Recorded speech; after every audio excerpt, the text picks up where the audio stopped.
전 유럽을 제패하려고요, 세계 제국을 꿈꾸었던 한 남자가 있었습니다. 그의 작은 체구, 그리고 세상 사람들이 보기에 그렇게 뛰어나지 않은 외모를 가졌지만 그의 야망만은 세상을 덮기에 충분했던 한 남자가 있었습니다. 그 남자의 이름은 나폴레옹입니다. 지금은 이 프랑스의 앵발리드라고 하는 박물관 밑에 채 한 평도 되지 않은 그 작은 관에 머문 몸이었지만, 한때는 이 제국을 다 차지하기 위해서 야욕을 꿈꾸고 야망을 가졌던 한 거대한 작은 거인 가운데 한 사람이죠. 저는 이 나폴레옹을 어렸을 때 위인 전기를 통해서 만났습니다. 많은 분들이 위인 전기집이나 이런 것을 보신 분들은 나폴레옹의 이름을 다 아시리라 생각합니다. 대학에 들어가서는 또 다른 이름으로 만났습니다. 싸구려 양주 이름으로 그를 만나게 되었죠. 아주 아이러니한지 모르겠지만 그의 이름은 세상 속에 그렇게 새겨져 있습니다. 근데 그가 1799년 권력을 잡은 뒤에 행한 첫 번째 명령 가운데 하나는 뭐였냐면, 당시 프랑스 파리에 이 풍자 만화를 실은 모든 신문들을 폐간하라는 조치였습니다. 그 이유 중에 하나는 바로 자신의 외모를 비하하거나 자신의 외모를 풍자해서 그리는 모든 그림들을 막기 위함이었다고 합니다. 그래서 그 조치로 당시 프랑스 파리에는 모든 신문들이 그의 외모나 그와 관련된 이 사파 등을 전혀 신문에 그려놓지 못했습니다. 오늘날과 같이 인터넷이 발달된 사회에서는 이해하기 어렵겠지만 당시 그러한 조처들은 상황 속에서 과연 우리 새로운 권력자가 어떤 모습인가를 결코 알아보기 어렵게 만드는 일종의 정치적인 방식이었다라고 이야기를 할 수 있을 겁니다. 그런데 유일하게 그가 허용한, 자신의 그림을 허용하도록 허용한 화가가 있었습니다. 그의 이름은 이 자크 루이 다비드라는 사람입니다. 바로 저 사람입니다. 저 사람만이 유일하게 황제가 되었던 나폴레옹을 그릴 수 있는 권한을 받은, 이 특권을 가진 사람이었다고 합니다. 그런데 이 사람에 의해서 여러 가지 그림들이 오늘날까지 알려져 있는데요, 그 대표적인 것이 이 1801년도죠. 근데 실질적으로 1800년도에 이 알프스 산맥을 넘는 그 상황이 일어납니다. 그것은 자신이 제국을 이루기 위해서 반드시 넘어야만 했던 이 러시아 제국을 차지하기 위해서 알프스 산맥을 넘기 전에 그렸던 이 모습이었다고 합니다. 오늘날 우리가 너무나 잘 아는 나폴레옹의 모습으로 알려져 있죠. 이 그림은 1801년, 1년 뒤인 알프스 정복 바로 그 다음 해인 1801년에 이 다비드라는 화가에 의해서 그려져서 오늘날까지 우리가 나폴레옹 하면 떠오르는 모습입니다. 백마를 타고 온갖 위험과 위험으로 나를 따르라, 마치 그렇게 이야기하듯이 한 장군의 또는 제국을 차지하고자 하는 용감한 위인의 모습을 그리고 있는 것처럼 보입니다. 그런데 실상 그가 이 알프스를 넘을 때의 상황을 전하는 이야기를 들어보면, 그가 알프스를 넘기 전에 이미 그의 군대는 알프스를 넘어놓은 상태였고 그의 안전을 위해서 그가 탔던 말은 저 백마가 아니라 노새였다고 합니다. 바로 저 모습이었죠. 실제와는 너무 많이 다른, 우리가 알고 있는 모습과는 많은 다른, 어찌 보면 진짜 모습인지도 모릅니다. 초라하기 그지없는 당시 나폴레옹의 이 알프스 산맥을 넘어가던 모습, 이것이 바로 우리가 알지 못하는 또 다른 역사의 한 면목이라고 한다고 합니다. 그리고 결국 1804년 12월 2일 나폴레옹은 제1대 프랑스 황제로 등극을 하게 되죠. 그날 이 대관식을 그린 사람 역시 바로 이 다비드라는 화가였습니다. 이 대관식은요, 오늘 그림으로 잘 나타난지 모르겠지만 일부만을 보여준 겁니다. 아주 웅장하고 화려했던 당시의 대관식의 모습을 보여주려고 했죠. 스스로 왕관을 쓰고요, 지금 저 장면은 자신의 부인에게, 여왕에게 왕관을 물려주고자 하는 그런 모습을 그린 작품입니다.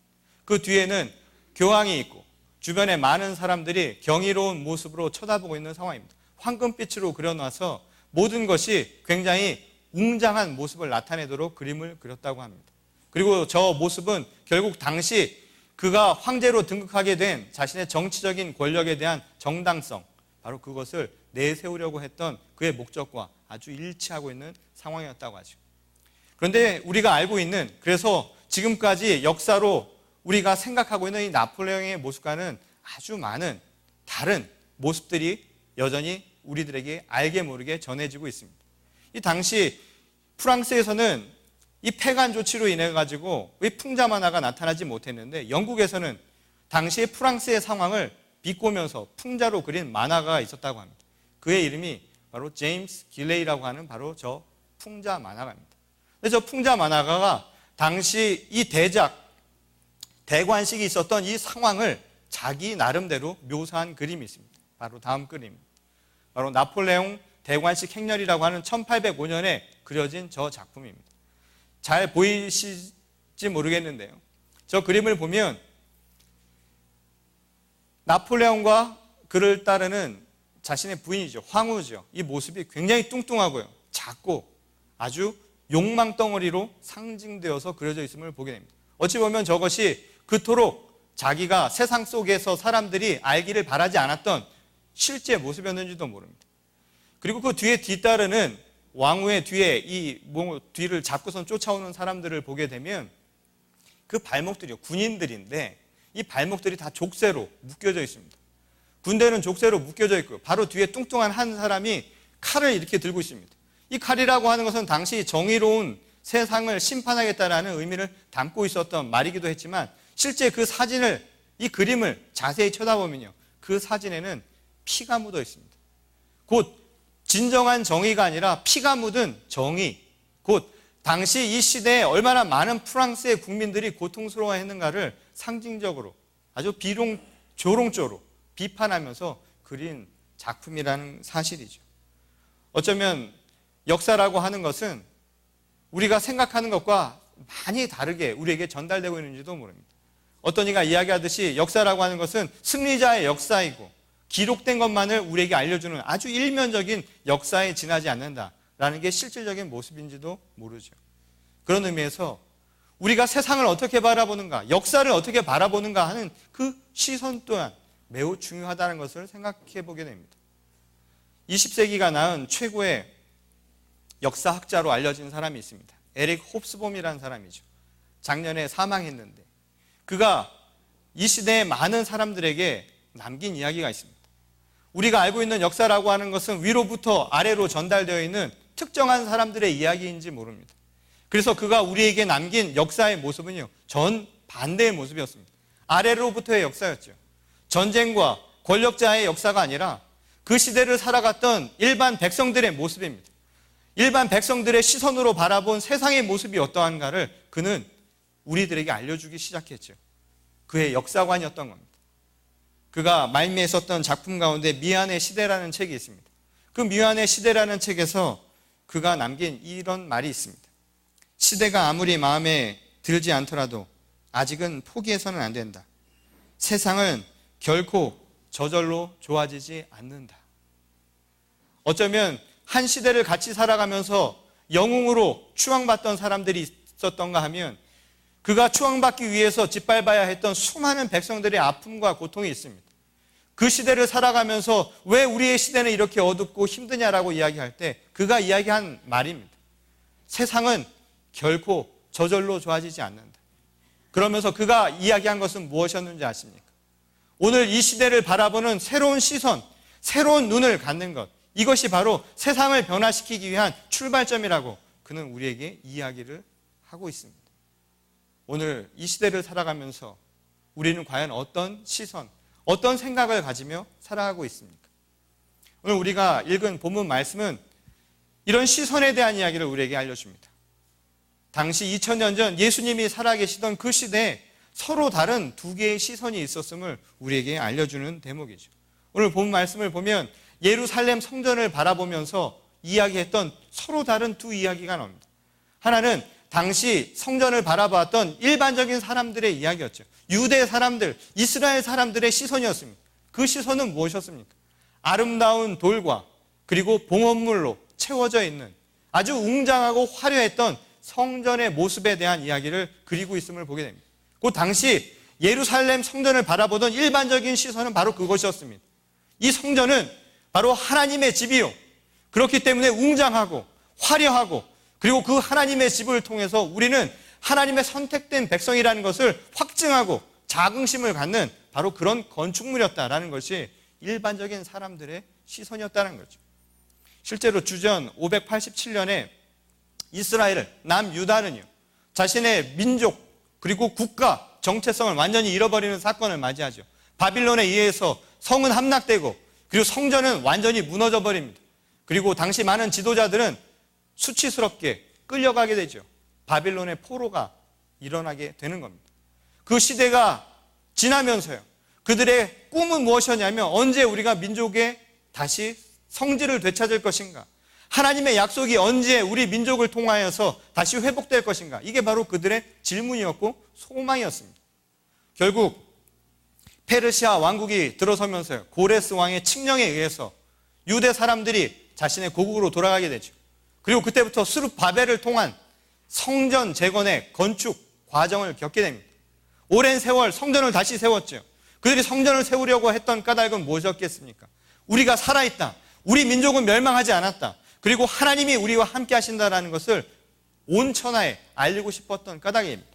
그리고 그들의 노력 끝에 주전 515년에 완공이 돼서 봉헌되죠. 그리고 오늘 2000년 전 예수께서 살아계시던 바로 그 순간에 그 성전은 그런 위용을 자랑하고 있었던 겁니다. 그리고 그런 위용을 자랑하는 웅장하고 화려한 성전을 바라보면서 사람들은 생각했던 거죠. 하나님이 우리와 함께 하신다, 살아있다, 정체성이 분명하게 서 있다, 우리 국가는 번영하고 성장하고 있다라는 자긍심을 그걸 통해서 대리만족하고 있었다는 거예요. 근데 오늘 본 말씀을 보면 또 다른 시선이 나오죠. 바로 예수님의 시선입니다. 근데 놀랍게도 예수님은 똑같은 성전을 바라보면서 오늘 무슨 얘기를 하십니까?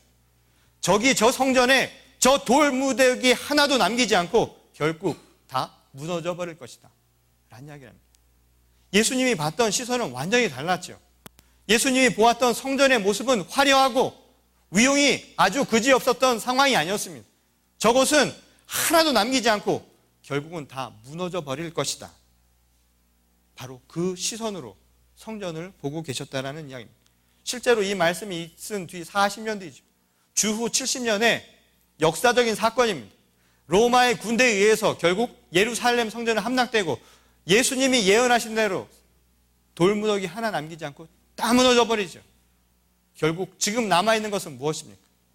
바로 유대인들이 그 앞에서 통곡하며 기도하는 곳, 통곡의 벽, 예루살렘 성전의 서쪽 벽만 오늘날 남아서 그 위용은 온데간데 없고 사람들이 애통해하며 자신들의 꿈꾸었던 언젠가 다시 민족의 그 중흥을 되찾으리라고 생각하는 유대 사람들의 통곡과 눈물만 남아있는 오늘 이 현실을 오늘 우리가 바라보게 된다는 것. 예수님은 그렇다면 왜 세상 사람들이 바라보던 그 시선이 아닌 다른 시선으로요, 그 성전을 바라보고 계셨을까요? 달리 표현하면 예수께서는 왜 성전이 무너질 것이라는 예언을 하셔야만 됐을까요? 이게 바로 오늘 우리에게 주시는 말씀의 핵심입니다. 그 첫 번째 이유는요, 예수 그리스도께서는 오늘 그 성전을 바라보면서 새로운 창조의 역사, 새 창조의 역사, 새 하늘과 새 땅이 열려야 한다라는 그 당위성, 바로 그 필요성을 우리에게 알려주시고자 했다라는 사실입니다. 곧 이 성전은 그냥 오래도록 지속되어야 하는 것이 아니라 잘못된 부분에 대해서는 완전히 새롭게 새로운 창조가, 새로운 역사가 일어나야 한다는 것을 우리에게 말씀해 주고자 했다는 사실입니다. 오늘 우리가 읽은 또 다른 본문이죠. 이사야서 65장 본문 말씀을 보면 당시의 상황을 이야기해 줍니다. 당시 이사야가 이 이야기를 했던 상황은 무엇입니까? 오늘 예수님이 바라보셨던, 그리고 많은 유대 사람들이 웅장하다라고 이야기했던 바로 그 성전을 짓기 전의 상황입니다. 곧 바빌론의 포로로 잡혀간 이후에 유대의 많은 사람들, 이스라엘 민족들은요, 고통스러워했죠. 그 고통 속에서 살아가는 이들에게 이사야를 통해서 하나님이 주신 희망의 말씀이었습니다. 그 희망의 말씀은 무엇입니까? 성전이 들어설 것이다. 하나님의 영광을 드러내는 성전이 들어서면 그곳에 살아가는 사람들이 즐거움이 넘쳐날 것이다 라는 예언이었습니다. 희망의 메시지죠. 그 희망의 메시지를 통해서 알려주고자 했던 것이 무엇입니까? 그 성전이 서면 곧 그것을 통해서 하나님께서 너희와 함께 역사하실 것이다. 그래서 너희가 원하는 대로, 너희들이 행하는 대로 모든 것을 거둘 수 있는 일들이 일어나게 될 것이다. 더 이상 고통이 없고 울음소리가 없고 울부짖는 소리가 이 땅 가운데서 사라져버릴 것이다. 희망의 메시지를 전해주는 것이죠. 네가 뿌린 대로 거두는 역사가 일어날 것이다 라는 이야기를 하십니다. 그런데 현실은 어떻습니까? 실제로 이사야 이야기처럼 다시 돌아와서 그들은 성전을 지었죠. 그런데 이사야가 예언했던 그 이야기와는 전혀 다른 상황이 벌어지고 있다 이 말입니다. 예수께서는 바로 그 이야기를 하시는 거죠. 여전히 이스라엘 백성들은 이사야가 이야기했던 바로 그 이야기처럼 성전을 지었으니 우리에게 기쁨이 넘쳐날 것이고 하나님이 살아계시니 이 땅은 완전한 하나님의 나라가 이루어질 것이라는 메시아 속에서 그들은 살고 있었다는 겁니다. 그것만 봐도 충분하다고 생각을 했을 것이죠. 그에 대해서 예수님은 다른 시선을 보이는 거죠. 아니라는 거죠. 당시 실제 상황은 어떠했습니까? 성전 세력들, 이스라엘 성전 속에서 살아가는 지배 세력들은요, 충분했죠. 그것만으로도 만족하면서 살 수 있었을 겁니다. 울음과 울부짖음이 없을 것이고 이미 기존에 갖고 있었던 권력을 가지고 하나 부러움 없이 살 수 있었을 겁니다. 그런 의미에서 이사야가 이야기한 성전에 바로 하나님의 역사는 지금 이루어졌다라고 그들은 만족하고 살았는지 모릅니다. 그러나 현실은 어떠했는지 아십니까? 오늘 이사야가 이야기한 것과는 전혀 반대의 상황이 일어나죠. 서로가 서로를 헐뜯는 상황이 벌어집니다. 내가 노력해서 번 만큼 나는 소득을 얻지 못하는 현실이 우리 눈앞에 이루어지고 있다는 겁니다. 그리고 모두가 함께 기뻐하며 즐거워해야 할 시기에 그렇지 못한 현실이 바로 예수님이 사셨던 바로 그 시대 눈앞에서 벌어지고 있었다는 거죠. 달랐다는 겁니다. 어찌 보면 나폴레옹이 황제로 등극할 때 온갖 영광이 일어나고 그리고 그 세상의 지배를 통해서 제대로 된 이상적인 사회가 우리에게 주어질 거라고 그렇게 생각했던 사람들과는 전혀 다르게 세상 속에서는 피 흘리며 땀 흘리며 눈물 흘리며 살아가는 백성들의 아픈 현실이 있었던 것과 똑같은 상황이 벌어지고 있었다는 겁니다. 바로 그런 현실 속에서 예수께서는 바로 예루살렘의 그런 성전 세력을 비롯한 그리고 눈에 보이는 성전을 통해서 모든 것을 다 무마시키려 했던 그들의 시선을 비판하며 오늘 본문 말씀을 이야기하고 계셨다는 거죠. 어찌 보면 아름다운 성전, 화려한 겉모습이죠. 그리고 우리가 드려왔던 봉헌물, 우리가 무엇을 했다 하는 자신의 업적과 자신의 공적을 치하하고 그것을 집중하려고 했던 당시 사람들에 대한 비판이 그 안에 담겨져 있다는 겁니다.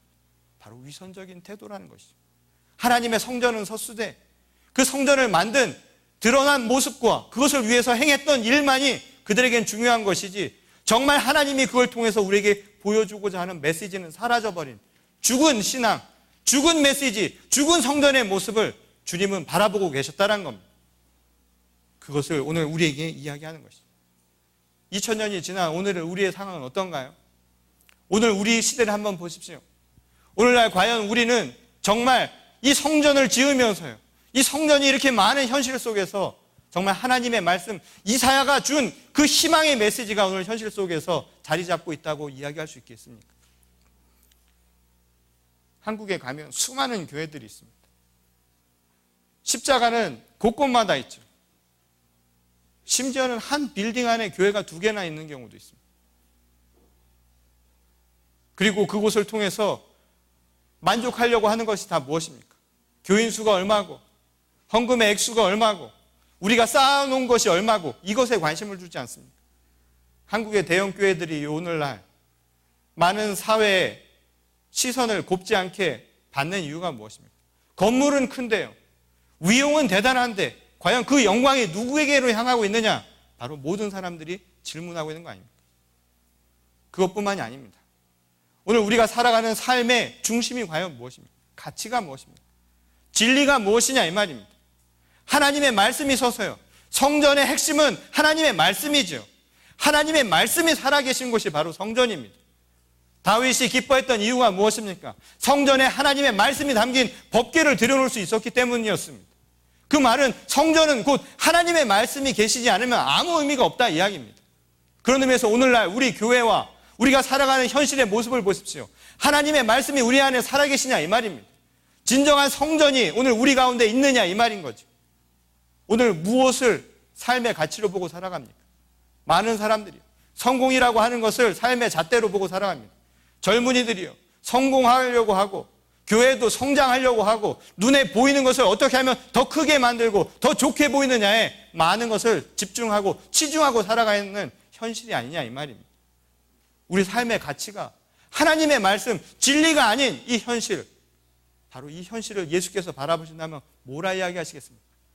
어떤 의미에서 그런 현실은요, 새로운 창조의 대상이 되어야 될지도 모른다는 겁니다. 오늘 이것이 바로 예수님의 말씀이죠. 오늘 우리가 살아가는 21세기 현대사회를 보면요, 시장 경쟁 사회가 우리 삶의 중심이 되어 있습니다. 어린아이로부터 어른에 이르기까지 비교하면서 경쟁하면서 살아가죠. 이 젊은이들이 살아가면서도요, 삶의 기준을, 가치를 거기에 두고 살아갑니다. 그러다 보니 예전에는 없던 모습들도 많이 나타나게 된다는 거죠. 제가 우연찮게 이 한국의 한 웹사이트에서요, 한 그 여성이, 젊은 여성이 올린 결혼에 대한, 어떤 사람이 나에게 적합한 결혼 대상자인가에 대한 글을 올려서요, 그 뭐라고 합니까? 공식 구애를 한, 그래서 올린 글이 있습니다. 제가 하나도 안 고치고 오늘 그대로 그 광고 그대로 써갖고 와서 제가 여러분들에게 읽어드립니다. 제가 그대로 읽어보겠습니다. 저는 된장녀도 사치녀도 아닙니다. 극히 평범한 생각을 갖고 있는 결혼 정년기의 한 여성으로 저의 배우자를 찾습니다. 나이는 33살 이하면 적당하고 키와 몸무게는 180에 75kg 정도면 괜찮습니다. 서울 시내 24평 이상 아파트 소유해야 하고 승용차는 SM7, 이거 뭔지 저는 잘 모르겠지만 중형차인 것 같아요. 승용차는 SM7 이상이면 좋겠습니다. 물론 시부모님 모시고 사는 것은 안 되고요. 연봉 7천만 원 이상 남성을 찾고 있습니다. 참고로 저는 키 168, 몸무게 47kg이고요. 유치원 교사며 탤런트 조효정과 같은 인상입니다. 그리고 마지막에 뭐라고 써놨냐면 연봉 5천만 원 이하인 남성분들은 결혼 생각 함부로 안 하셨으면 합니다.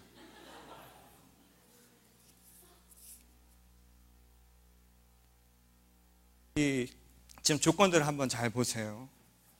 이게 물론 극단적인 상황이긴 하지만 실제로 우리 여기 앉아있는 젊은 결혼 정년기에 있는 여성들이 내가 여기서 한 가지도 나는 저런 생각을 안 갖고 있습니다라고 자신 있게 얘기할 수 있는 사람이 있어요? 또 재밌는 건 여기에 댓글이 달렸는데 말이죠. 남자들이 저는 분노할 줄 알았습니다. 안 그래요? 그럼 차는 SM7 정도는 타고 다녀야지. 그 밑에는 달구지라는 거예요.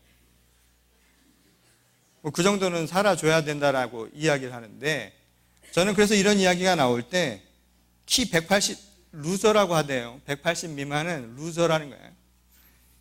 몇 해 전에 어떤 여학생이 그런 이야기를 해서 사회적인 문제가 된 적이 있었는데, 이런 글이 올라서 댓글에는 저는 남자들이 욕할 줄 알았어요. 은근히 기대하고. 그런데 남자들이 달아놓은 댓글에는 한번 보고 싶다는 거예요. 168에 47kg 조효정 같은 인상 한번 만나고 싶군요. 예나 지금이나 남자는 보이는 것만 찾아요. 예쁜 것만 찾는 거예요. 다른 건 보지도 않는 거예요. 조건을 찾는 여성이나 예쁜 것만 찾아내는 남성이나. 오늘 우리의 현실 모습, 우스갯소리인지 모르지만 어찌 보면 우리들의 아주 지극한 현실적인 모습인지도 모른다는 것이죠. 바로 이에 대한 예수님의 대답입니다. 그래서 두 번째로요, 오늘 예수께서 다른 시선으로 이야기하신 까닭이 무엇이? 바로 성전이라고 하는 것은 건축물만이 아니라는 겁니다.